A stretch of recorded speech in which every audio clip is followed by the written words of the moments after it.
بسم الله الرحمن الرحيم، والصلاة والسلام على أشرف المرسلين سيدنا محمد صلى الله عليه وسلم. ازيكم حبايبي؟ تخيل معايا كده عندك كوباية حليب في التلاجة. هقول لك على سر يخليها تتحول لأحلى حلويات ممكن تعمليها في البيت، من غير بيض، من غير فرن، ومكونات اقتصادية جدا. الطعم هيبهرك، وهتحسي انك اشتريتيها من أغلى المحلات. يلا بينا نشوف الطريقة.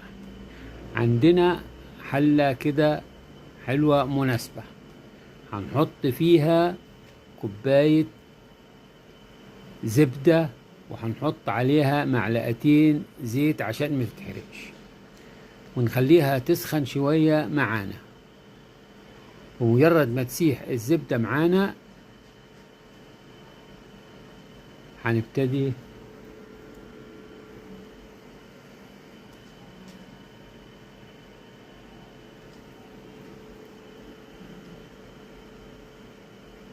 هنحط كوباية دقيق، كوباية زبدة قصادها كوباية دقيق، ونبتدي لحد ما تحمر. المفاجأة انك عملت بايدك وفي دقايق. خليكي معايا خطوة بخطوة، علشان لو فاتت ثانية ممكن يبوظ منك السر اللي بيخلي الحلوة دي ناجحة ومظبوطة 100%. بعد ما بنحمر الدقيق ويتغير لونه كده للون الأصفر السمني الخفيف كده، بنطفي عليها كده. تمام، هنطفي عليها ونروح بعد كده نجيب اللبن بتاعنا. عندي هنا كيلو من الحليب، هحط له كوباية الا ربع سكر، وابتدي اقلب فيه لحد ما يغلي. كده غلي معانا، بحط له معلقة فانيليا واطفي عليه.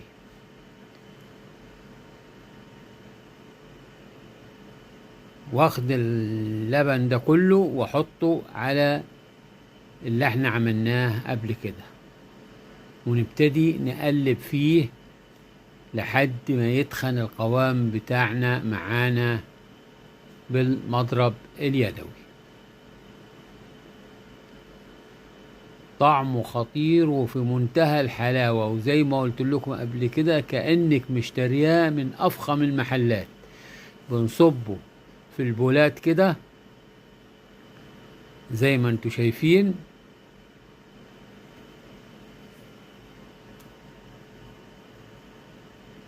ونسيبه يبرد شوية. وبعد كده بنروح نعمل الكريم كراميل بتاعنا. اول حاجة قبل ما نعمل الكريم بنجيب حلة اللي احنا كنا عاملين فيها اللبن، وهنحط فيها كوبايتين مية، وهنحط فيها معلقتين هرميتين نشا، ونقلبهم. ودي بنعملها قبل ما نعمل الكريم كراميل. وبعد كده بنروح في الطاسة تكون ما تكونش بلون، لازم تكون ظاهر معاكي عشان تشوفي السكر وهو بيتكرمل معاكي. ونولع عليه اول ما يكرمل معانا،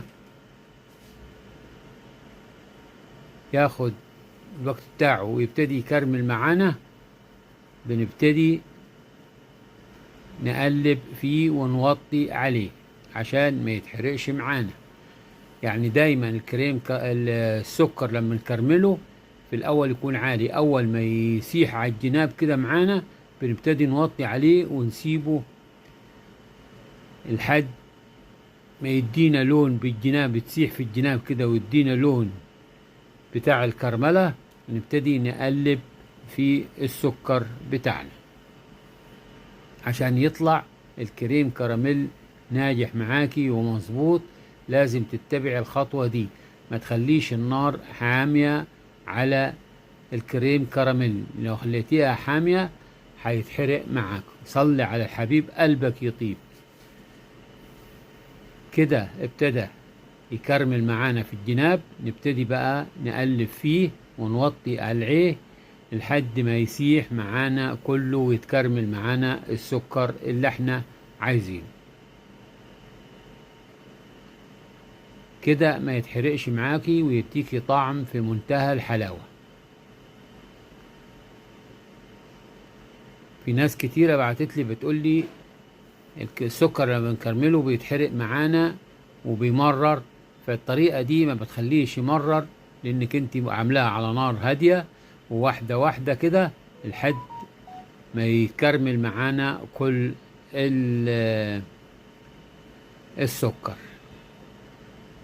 ما تعليش النار عليه، واول ما يسيح معاكي كده اتكرمل، وما نزودش النار عليه حتى لو كانت النار واطية. اول ما يسيح معانا نجيب النشا بالمية اللي احنا عملناه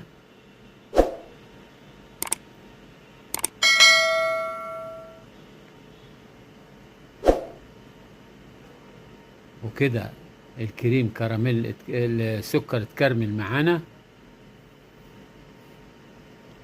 مفيش اي ذرات سكر باقية. صلي على الحبيب قلبك يطيب.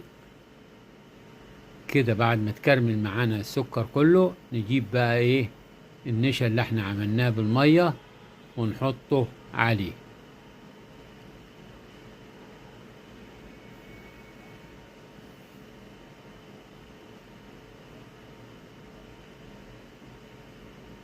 طبعا هيتماسك مع بعضه، فما تخافيش هيفكوا تاني معانا. شايفين اهو بقى قطعة واحدة، انما هنقعد نقلب فيه شوية كده وبعد كده نعلي العين هيبتدي يسيح معانا وكله يتداخل مع بعضه.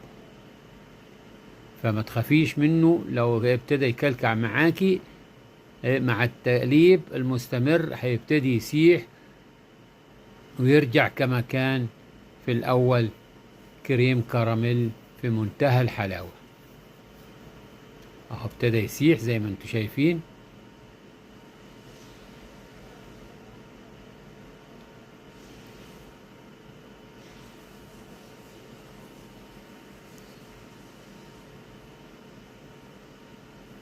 واي حاجة لازقة من تحت بنحاول نحركها كده. كل الكريم كراميل داب معانا وبقى كريم كراميل في منتهى الحلاوة. هنبتدي نطفي عليه ونروح بقى نعمل الطبقة التانية بتاعة الحلوى اللي احنا عملناها.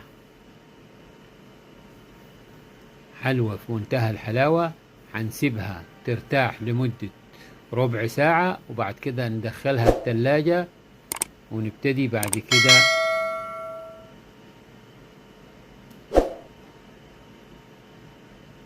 بعد ما عملنا كل الكريم كراميل فوق الحلوى بتاعتنا بنبتدي نسيبه لحد ما يبرد معانا، وبعدين بندخله التلاجة يسقع معانا، يطلع معانا في منتهى الحلاوة. طعمه خطير خطير خطير، كأنك مشتريها من أعظم المحلات. فياريت تجربوه وتقولوا لي رأيكم فيه. واللي وصل معايا لحد هنا ياريت لايك واشتراك وتفعيل زر الجرس وتشير لكل أصحابكم عشان يوصلكم كل جديد. والسلام.